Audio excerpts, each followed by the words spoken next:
आज 29 अक्टूबर।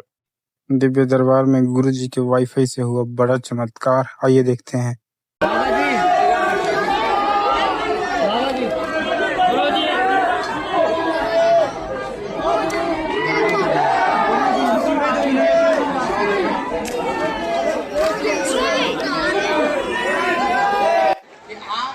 कन्या विवाह महोत्सव से भी जुड़ करके बागेश्वर भारत प्राप्त कर सकते हैं। बोलिए बागेश्वर धाम की, परम पूज्य गुरुदेव भगवान की, सदगुरु सन्यासी बाबा की, अन्नपूर्णा माई की, भारत हिंदू राष्ट्र की जय जय श्री राम, जय जय श्री राम, जय जय श्री राम। आप सभी श्रद्धालुगण भक्तजन से अनुरोध है कि आप सभी अपने स्थान पर विराजमान हो जाएं। आज भैया आप सभी से पहले ही बताया गया कि आप लोग यहाँ से पीछे साइड में आप लोग नीचे आकर के विराजमान हो जाएं। पीछे आप सभी लोग यहाँ खड़े ना हो। कृपया सभी लोगों से अनुरोध है कि आप मरीजों को भभूति दी, उनका उपचार किया, सेवादारों को दीपावली का आशीर्वाद दिया, फिर भभूति बांटी, फिर बुढ़ापे का शरीर शुरू रखा। आज पदयात्रा का कार्य निपटाकर कह दिया था कि 4 बजे आ जाएंगे, शायद 4:30 बज गए आते आते, और आ गए यही बहुत। हमारे ऐसे उल्लू काम फंस जाए कोई ठिकाना नहीं। जो मिल जाए सो फंस जाए, इतना तो ऊपर ना करे, इतना सामने वालों हमें कहा कि तुम जाओ तो हम बीच के बीच मारे गए। नहीं ये बंद कर दे यार, डर लग रहा। आज का 1 दिवसीय दिव्य दरबार अभी अनवरत चलेगा। 27 तारीख तक हम यहीं हैं, यहीं पर दरबार लगाया जाएगा।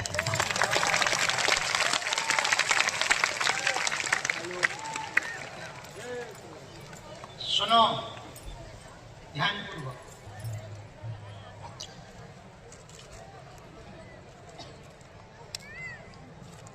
भगवान को प्राप्त करना कठिन नहीं है, हम लोगों का सरल होना कठिन है।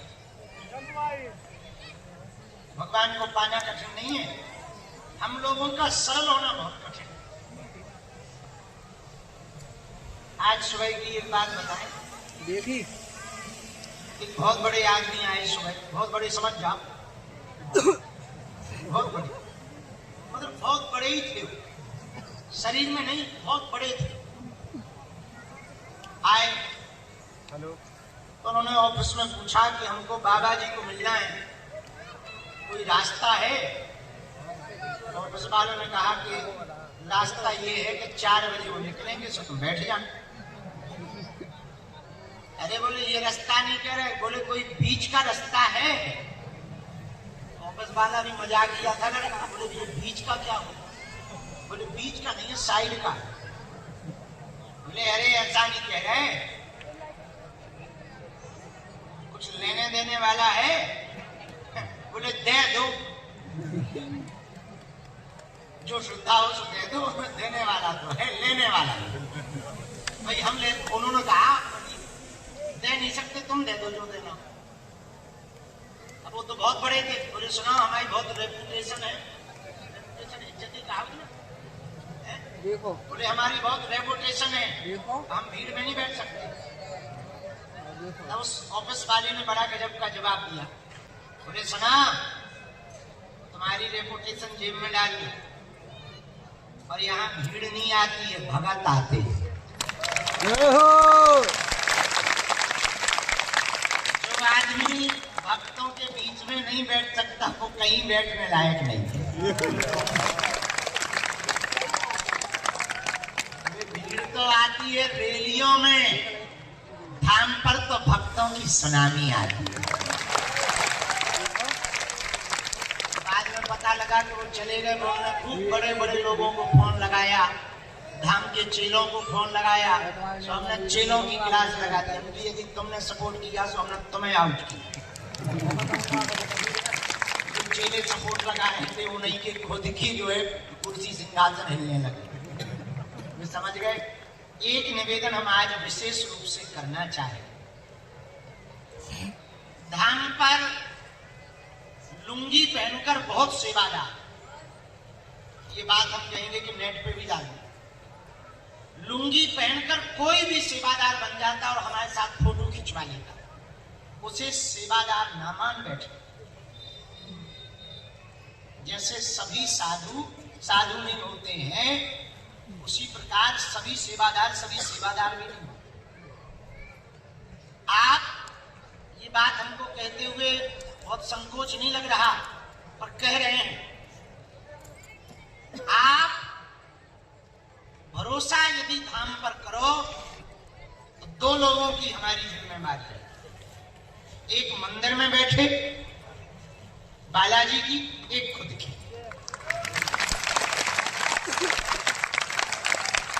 बाकी किसी के ऊपर भी आप भरोसा कर रहे, बात कर रहे, कुछ ले रहे, दे रहे, या तुम उनसे कोई साठ गांठ बना रहे, या वो तुम्हें कोई बात कह रहे और तुम उनकी आज्ञा का पालन कर रहे, उसके जिम्मेदार आप खुद हो। क्योंकि हम तो दरबार में विदे रही, काम में विदे रही, पदयात्रा में विदे रही, अब हमारे नाम से कोई भी सेवादार बन के कछु भी कर सकत तुम्हारे साथ, उसकी जिम्मेवारी हमारी नहीं। बहुत लोग ऐसे हैं जो तुम्हें मिलवाने के नाम पर, वीवीआईपी प्रोटोकॉल के नाम पर तुम्हारा नंबर ले ले हैं, तुमसे चैटिंग सेटिंग कर है, या तुमसे पैसा ले हैं, या वो इमरजेंसी बताए हैं। कुछ तो सेवादार ऐसे यही रह रहे कि फोटो खिंचवा ले तो और फिर वो तुम्हें व्हाट्सएप करेंगे कि हमारे घर में बहुत बड़ी मुसीबत आ गई तो हम इमरजेंसी में इतने डाल दें। तुम्हें ये लगे कि गुरु जी है, किसी के साथ रहते हैं, मुसीबत तो आई जाती, किसी के साथ भी आती, तुम भाव में दया में डाल देते हो। देखो, हम धर्म का धंधा करने के लिए बाबा जी नहीं बने, हम धर्म का झंडा बुलंद करने के लिए बने। आपको बात समझ आई हमारी?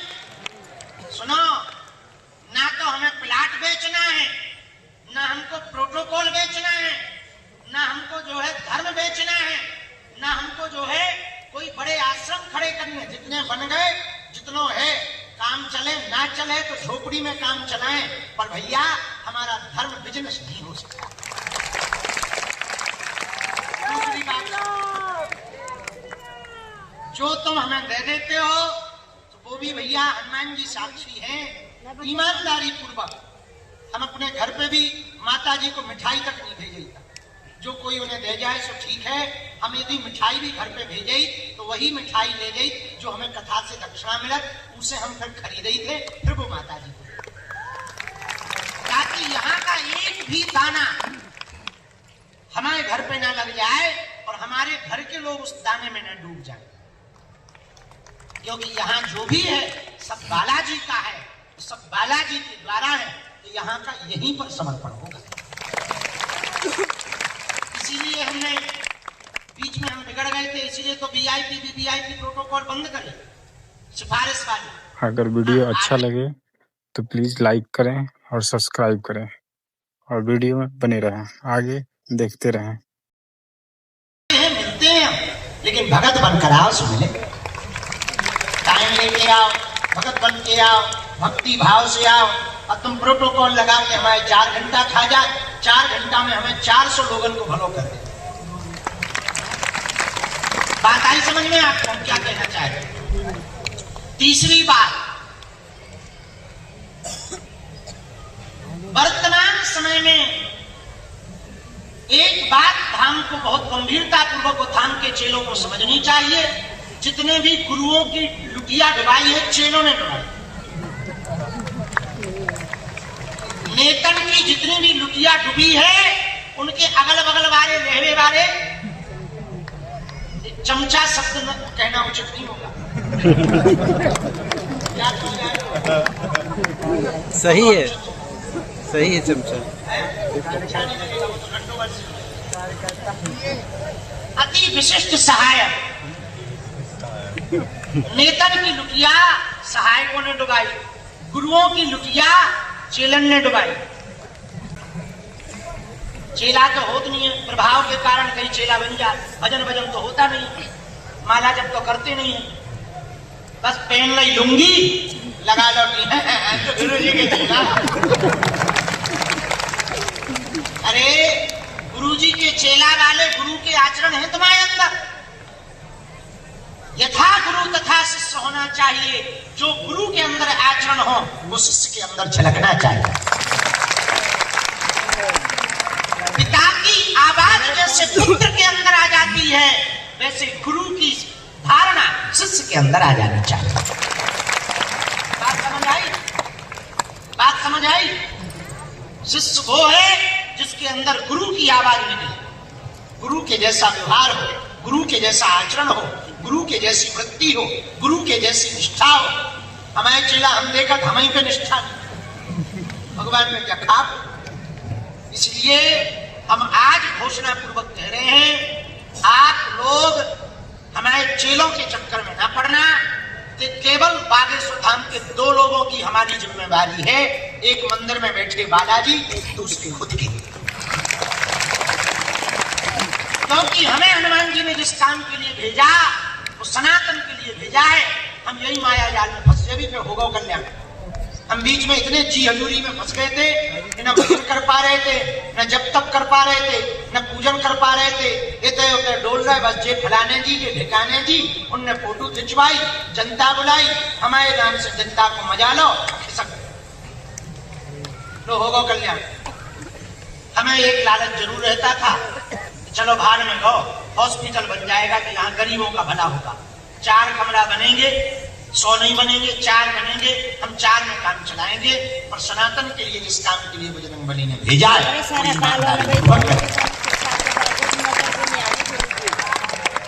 आपसे भी हम विनम्र प्रार्थना करना चाह रहे, यदि आप वास्तविक हनुमान जी के भगत हो तो हनुमान जी की धारणा तुम्हारे अंदर आनी चाहिए।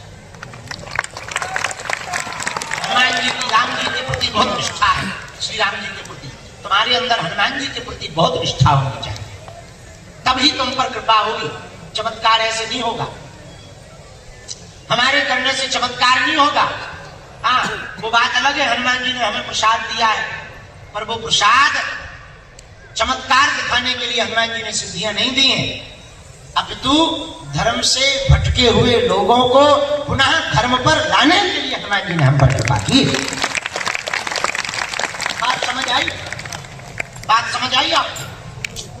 जैसे पर्वत की निष्ठा एकदम दृढ़ रहती है, पर्वत अडिग रहता, बड़े बड़े तूफानों में, बड़ी बड़ी बारिशों में, चाहे जो हो जाए पर्वत टिका रहता, वैसे ही भक्त की निष्ठा भी भगवान के प्रति वैसे टिकी रहनी चाहिए। कब तक नहीं सुनेंगे बालाजी? अगर वीडियो पसंद आए तो शुक्रिया, प्लीज़ लाइक एंड सब्सक्राइब।